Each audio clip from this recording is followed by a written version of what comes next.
Assalamualaikum warahmatullahi wabarakatuh. Selamat pagi teman-teman. Ketemu lagi ya di titik balik perubahan. Sebelum kita awali kelas kita pagi ini, kita berdoa terlebih dahulu sebagai wujud kesyukuran atas nikmat, rahmat, dan kepahaman dalam mengikuti kelas kita pagi ini. Berdoa silakan. Bismillahirrahmanirrahim. Bismillahirrahmanirrahim. Rabbi zidna ilma warzuqna fahma birahmatika ya arhamar rahimin. Amin. Mau Kang? Masih belum ada materinya Kang ya? Belum. Oke lah, bahas apa aja lah ya. Bismillahirrahmanirrahim. Assalamualaikum warahmatullahi wabarakatuh. Selamat pagi ya. Waalaikumsalam, selamat pagi. Kita lanjutin. Siapa kita ada yang mau itu ngobrol? Bu Siti, apa itu ya? Monggo teman-teman, kalau mungkin ada yang ini mau maju, Bu Siti. Enggak, dengarkan dulu. Oke. Yes. Bahas apa ya? Geng. Atau ada yang mau ditanyakan teman-teman? Iya. Pertanyaan itu sesuatu yang jarang akhir-akhir ini. Silakan chat di kolom komentar atau buka. Waduh, bahas Lauhul Mahfuz. Adonis.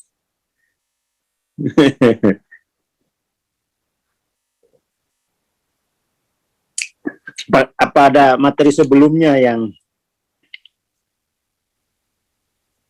iya, konfrontasi ya. Oke. Ya, masih lanjutan sama yang semalam berarti ya. Sama yang semalam. Jadi,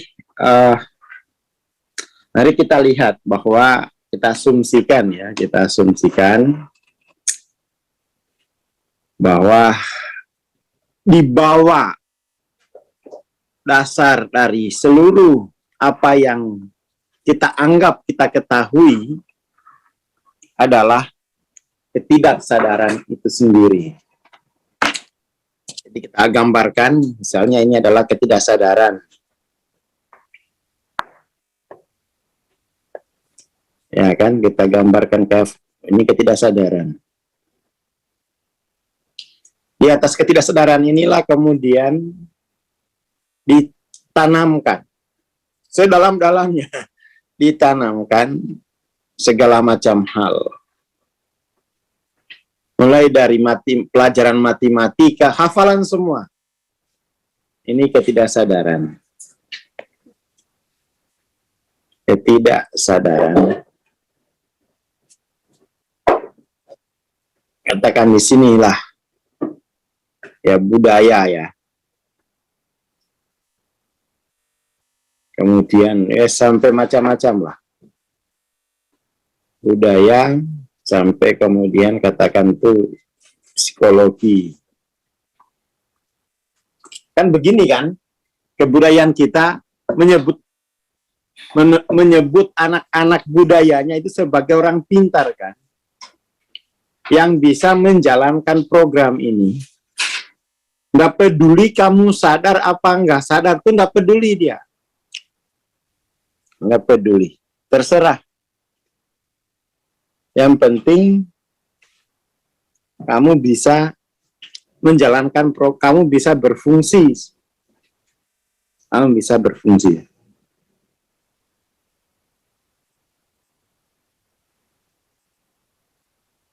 Seperti itu.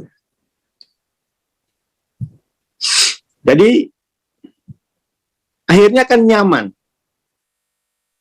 Akhirnya kan kemudian karena dia sudah terbiasa menjalankan program ini. Bahkan juga sudah di reward, dibilang orang sukses. Ya kan?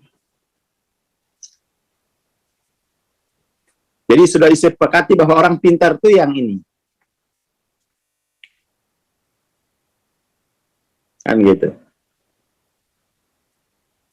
Kemudian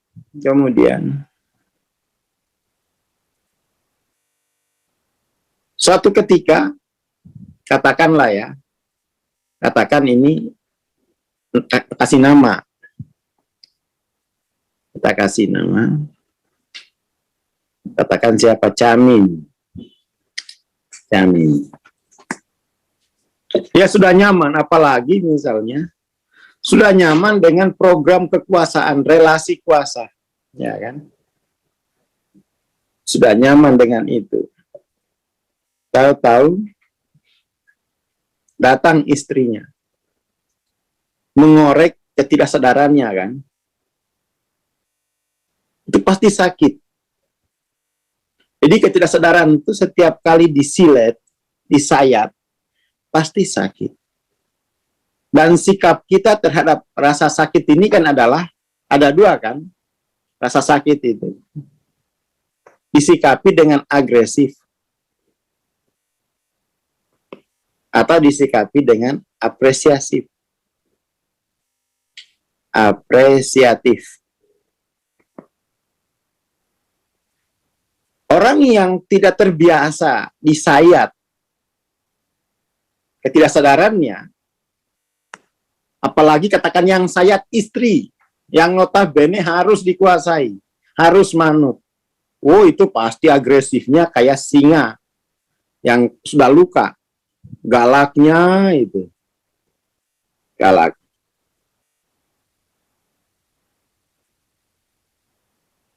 Galak pasti. Ya kan? Maka kemudian tuh sikap kita harus di-shifting dulu dari agresif ke apresiatif.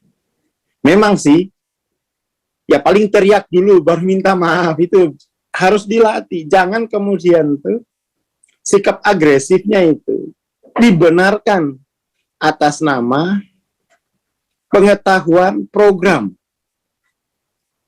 Atas nama pengetahuan program. Itu justru memperkuat ketidaksadaran lagi. Saya sedikit langsung ngamuk kembali ke fitur lama, menggunakan kekuasaan yang untuk jangan saya. Ya. Pasti dia menggunakan seluruh perangkat kekuasaannya. Besok kalau dengerin TBP lagi,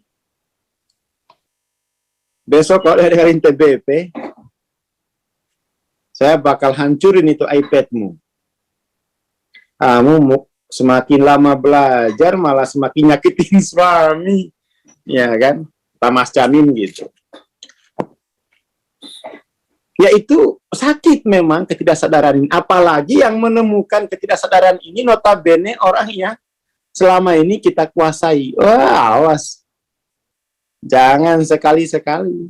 Agresifnya itu luar biasa. Agresifnya luar biasa. Dan itu memang apa ya? Makanya kalau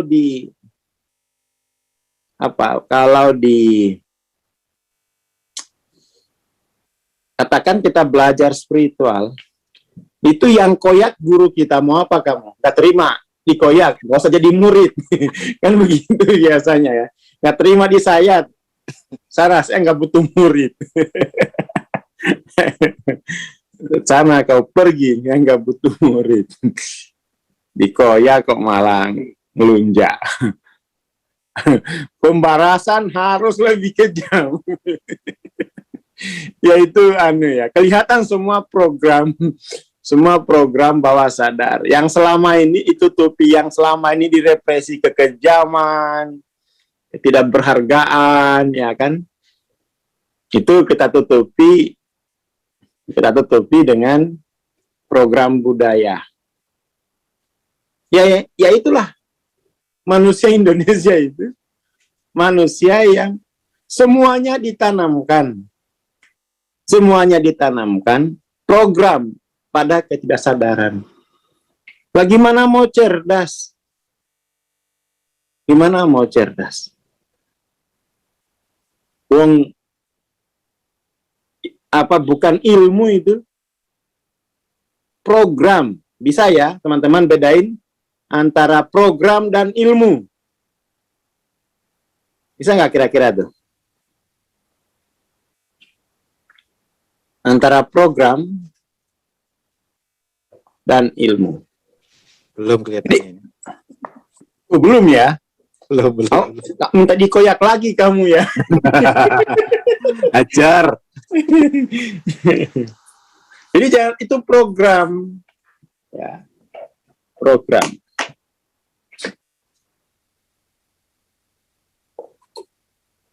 Itu program. Makanya sekarang kan ada program sarjana. Ada macam-macam program ya, biar kamu layak di sosial. Udah, bedain dulu deh.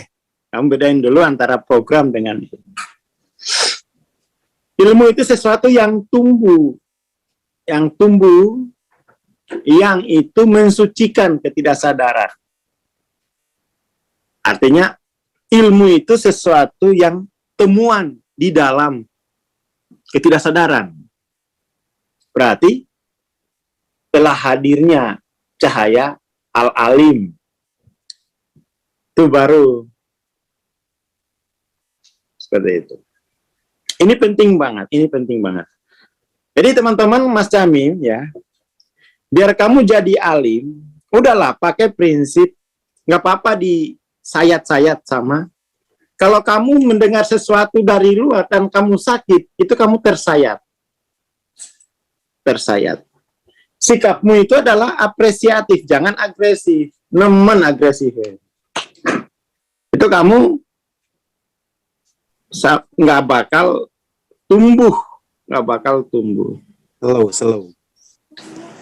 Ya, apa ya? Rasa sakit itu harus diapresiasi. Kan begitu juga di tasawuf.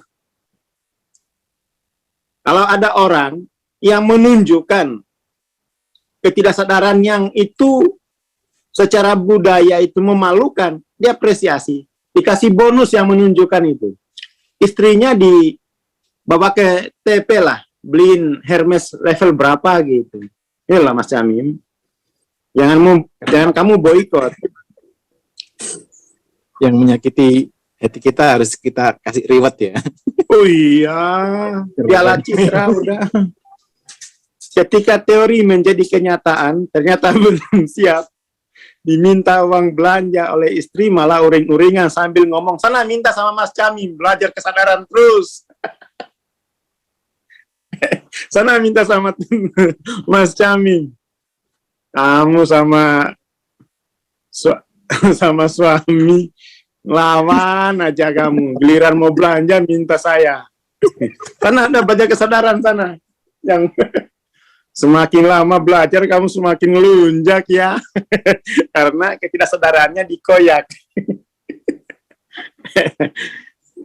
Ketidaksadaran dikoyak, muncul program lama. Apa program lama? Puasa. Agresif atas nama kekuasaan itu menjadi normal. Agresif aja. Apalagi misalnya ibu ke anaknya, wah kamu diikutin MTLOC kok malah melunjak sih deh, naujubillah deh, ya Allah, astagfirullah. Wah, tambah. Bukannya diapresiasi malah naujubillahin. Ada yang begitu dulu. Kalau nggak salah itu apa ya, TP atau gimana ya, TP kayaknya, bisa TP. Aduh, anak saya ini setelah ikut kelas Bang Aswar, aduh, udah naujubillah kelakuannya. Nah, karena anaknya mulai mengoyak ketidaksadaran dalam keluarga itu, dan itu menyakitkan semuanya. Borok itu diperlihatkan. Yang selama ini sudah nyaman ditutupi jubah kekuasaan. Ini ada laporan, dikoyak itu sakit, Bang. Bagaikan tertusuk dari duri sembilu, terus dikasih garam. Seperti itu. Apa ini? SKSJ, surat keputusan stop Zoom. Apa ini? Ya. Jadi itu siap-siap inauzubillahin tuh ya, karena sakit ketidaksadaran itu dikoyak. Dan ketidaksadaran itu panjang loh. Ketidaksadaran ini panjang lapisannya. Saking panjangnya, Freud itu akhirnya nggak bisa menyimpulkan ketidaksadaran ini sebenarnya linier atau sampai non-linier nih.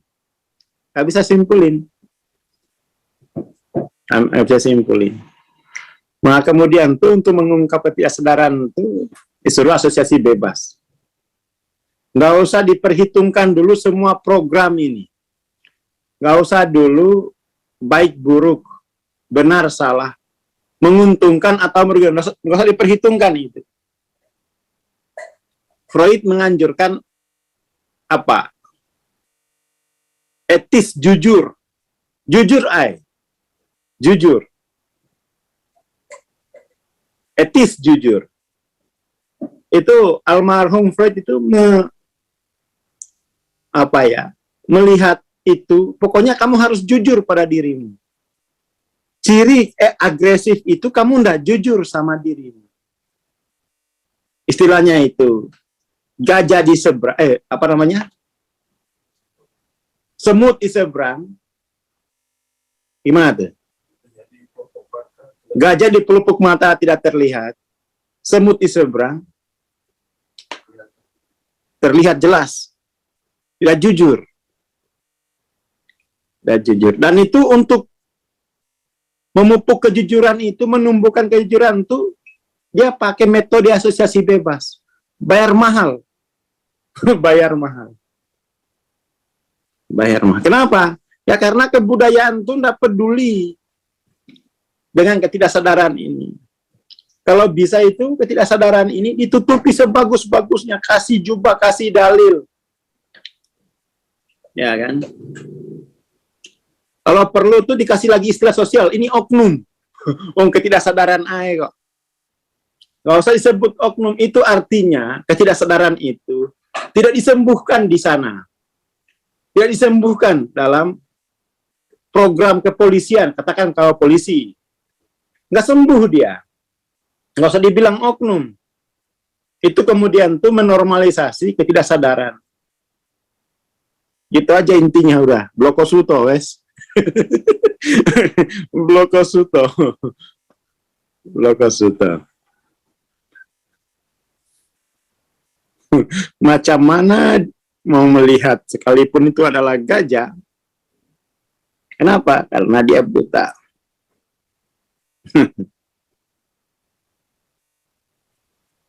Ini penting ya. Ini penting.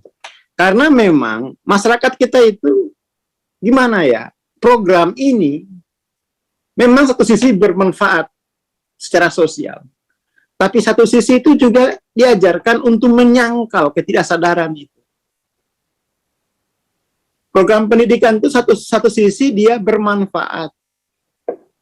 Tapi satu sisi kamu semakin tidak kenal dengan ketidaksadaranmu. Semakin tidak kenal dengan ketidaksadaranmu. Gitu kamu terus dibilang sukses, berwibawa, ya kan? Segala macam dalil kamu tempelkan pada ketidaksadaranmu.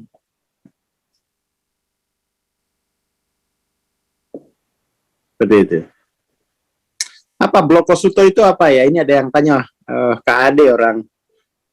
Blokosuto itu tanpa tedeng aling-aling. Terus terang. Terus terang.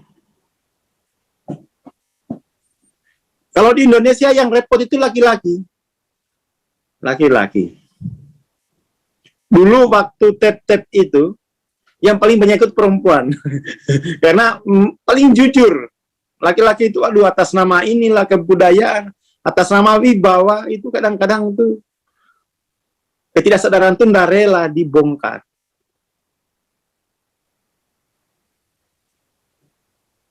Ya blokosuto itu terus terang. nggak ada yang ditutupi. Seperti itu. Jadi pada akhirnya ini kita harus tiba di simpang tiga. Menguatkan program atau menyayat tidak sadaran, dan itu artinya program tidak berjalan, diboikot. Kalau soal disayat kan program ini kan dia stabil di bawah ketidaksadaran kan. Sekarang kita koyak, program udah bisa ini. Itulah konfrontasi. Ya kan?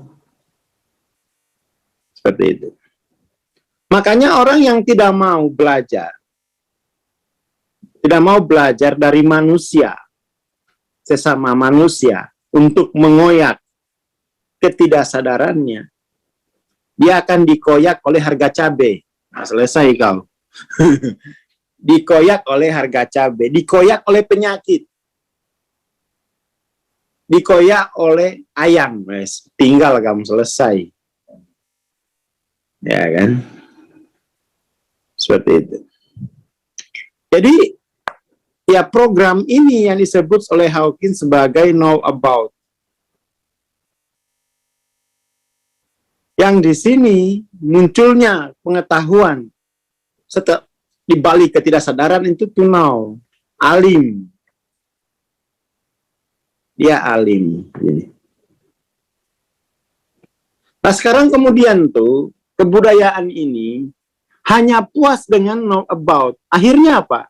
Dia melahirkan generasi yang tidak berdaya. Bayangin coba, masa sampai ada ramalan disrupsi oleh robot? Apaan robot? Kita yang bikin malah kita yang dihancurkan. Gimana pintarnya tuh? Ya kan? Gimana pintarnya? Ya karena kemudian orang lupa dengan ketidaksadaran ini.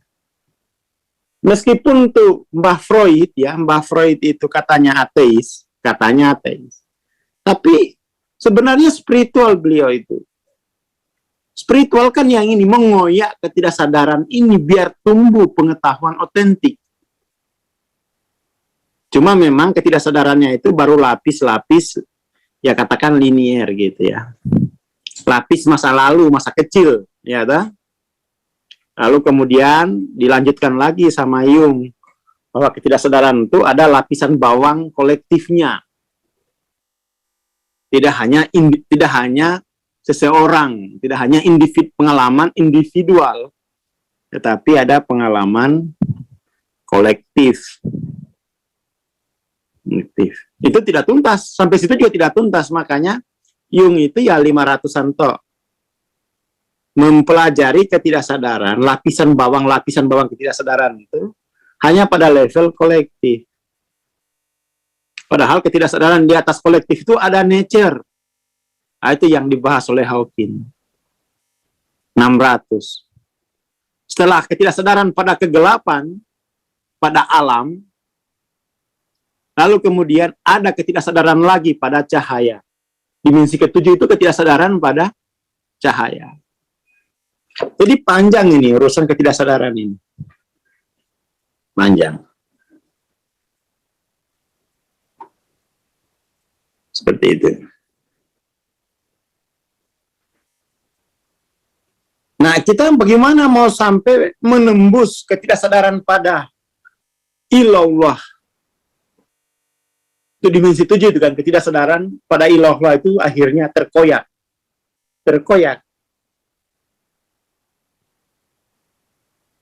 Kemudian setelah itu baru ketidaksadaran pada billah, dimensi ke-8 terkoyak lagi. Kausalitas ternyata olehnya terkoyak. Dan itu memang harus siap-siap. Digesek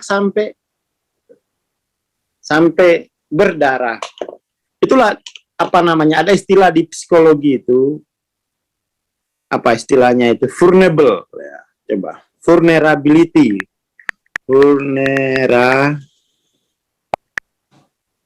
vulnerability, vulnerable. Nah, gampang tersayat, vulnerable itu. Vulnerable itu kata ininya itu artinya mudah disayat, mudah luka. Dia membuka diri sejujur-jujurnya sehingga dia gampang disayat, gampang sensitif, biar nggak mati rasa, biar nggak mati rasa. Nah, yang vulnerable ini kemudian tuh oleh budaya di sini, saya melihatnya menjadi sikap mengalah. Ya, tak? Vulnerable tuh kalau orang di sini yang mengalah.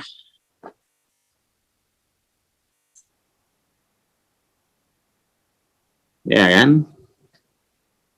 Mengalah.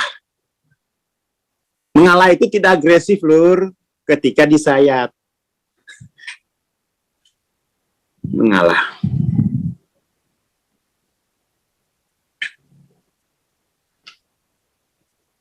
Nah, kita itu kemudian nggak mau vulnerable. Kalau bangsa kita ini paham filosofi mengalah, vulnerable, mengizinkan dirinya disayat oleh CKBH nih, oleh semuanya, cepat 500 semua bangsa ini. Cepat 500. Tapi karena terlalu banyak program yang ditanamkan pada dasar ketidaksadaran, ya sudah bisa 200 tuh.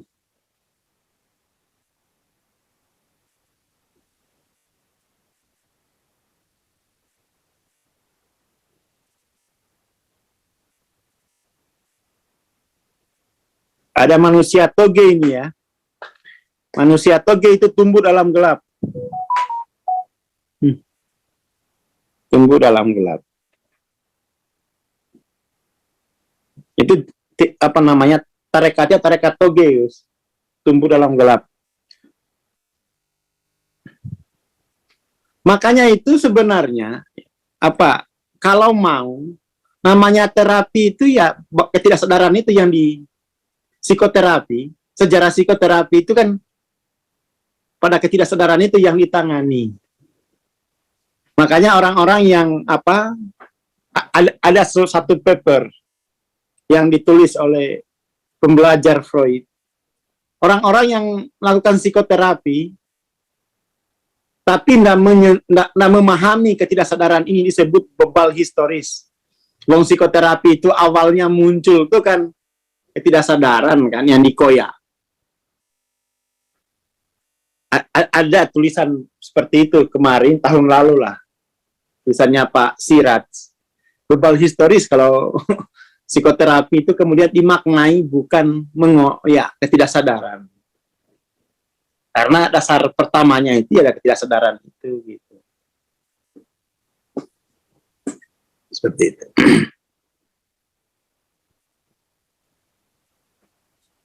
Sekarang kan banyak psikoterapi gitu ya. Tapi yang mengoyak ketidaksadaran itu loh. Itu yang oke itu.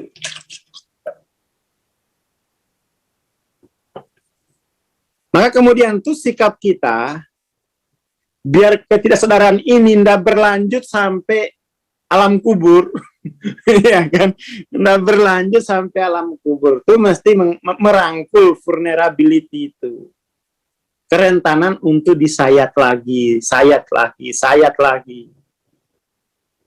Jangan kemudian sayat, awas kau ya, saya tunggu di akhirat. Lah, kapan kamu tumbuh kalau sikapmu itu agresif? Agresif.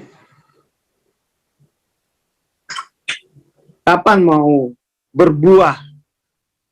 Kalau kamu nanam biji, nanam pohon itu, di beton ketidaksadaran. Mau pintar dari mana? Nggak mungkin.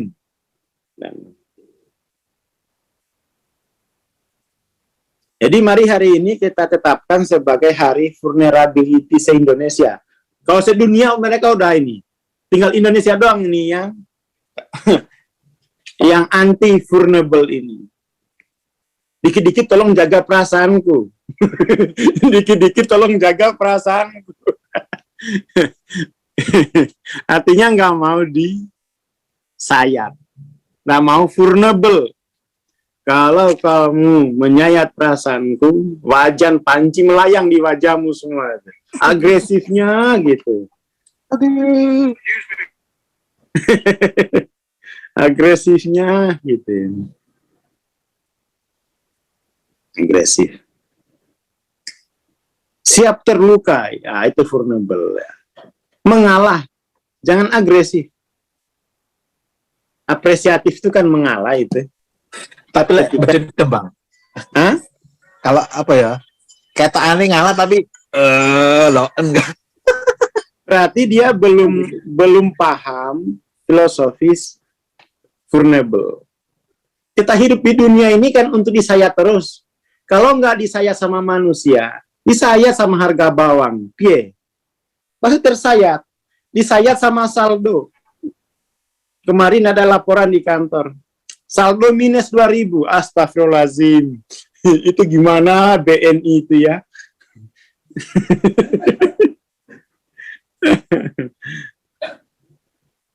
Jadi ini adalah ketidaksadaran vulnerable ini sikap sadar terhadap kerentanan. Sikap sadar terhadap kerentanan. Itu vulnerability. Ini cocok untuk para laki-laki yang selama ini merasa didoktrin oleh budaya nggak boleh lemah. Nggak boleh lemah.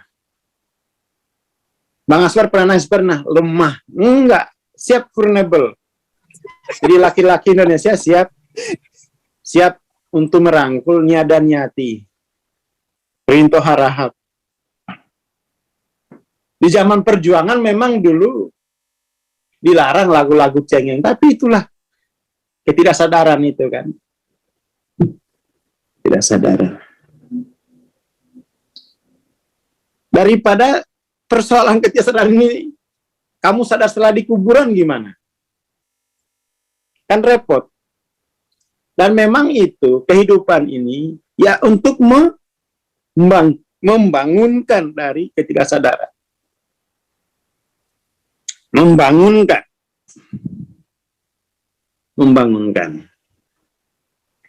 Pokoknya kalau nggak, lebih baik itu dikoyak oleh sesama, oleh anggota keluarga, daripada dikoyak oleh harga BBM.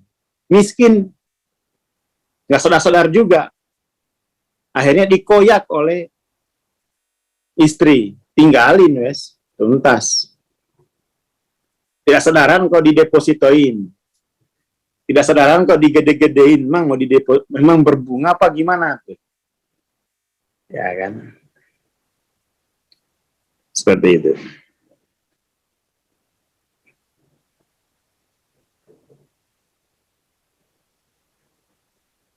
Pokoknya itu mari kita rangkul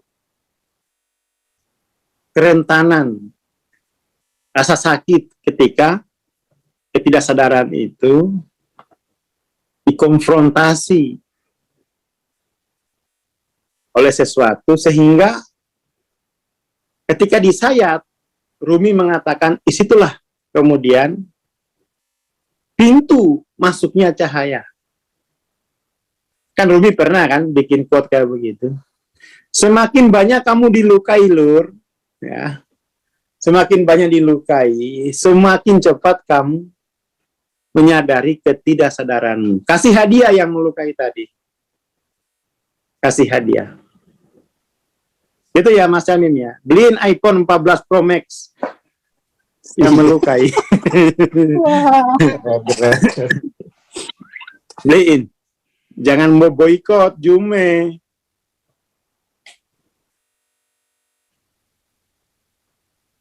Siap nikah jika sudah siap disayat istri. Waduh. Kora-kora. Asal jangan dinormalisasi gitu. Habis disayat langsung kelas minta transendensi. Itu loh pencerahan. Tapi habis disayat ke dukun, semalam bosan tet. Yang sudah tersayat kamu tutup lagi dengan ketidaksadaran. Mau. Jurus untuk menutup sayatan itu kan mahmo. Dapat bonus banyak dong ya. Saya dari suami, iya panen kamu. Rezeki, hujan rezeki pokoknya. Tapi belum kamu cairkan. Belum kamu cairkan karena belum ditransendensi.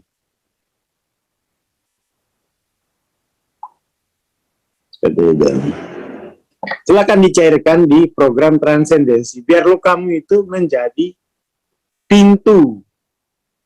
Tapi kan dimulai dari kamu akui dulu bahwa kamu itu karena benturan malaikat dengan pintu ketidaksadaran. Akui dulu. Diakui dulu, bukan suami saya kejamnya Bang Aswar. Lah kenapa? Bisanya nyakitin, orang iso nyukupi. Loh, itu disakitin tuh biar bisa kamu cukup. Bisanya nyakitin orang iso nyukupi. Lah itu ketidaksadaran. Udah tahu dari awal begitu malah kamu. Orang cerai ceritanya ini kan. Gimana? Nggak ada orang cerai kalau tahu konsep ini. Iya. Anu cerai, yes.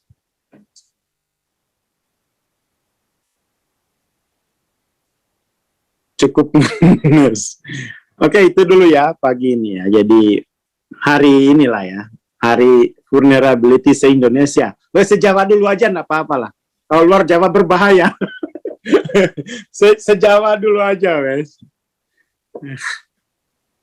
Sejawa dulu. Terutama laki-laki. Laki-laki itu punya perangkat kekuasaan untuk menyerang siapapun yang menyakiti ketidaksadarannya. Oke, terima kasih. Assalamualaikum warahmatullahi wabarakatuh. Waalaikumsalam warahmatullahi wabarakatuh. Terima kasih Bang Aswar, terima kasih teman-teman. Jangan lupa ya pasangannya diajak ikut kelas-kelas ini atau dikasih rekamannya ya, biar bisa belajar bareng, biar dapat reward. Oke, kita bertemu besok. Insya Allah. Assalamualaikum warahmatullahi wabarakatuh. Selamat pagi dan selamat beraktivitas.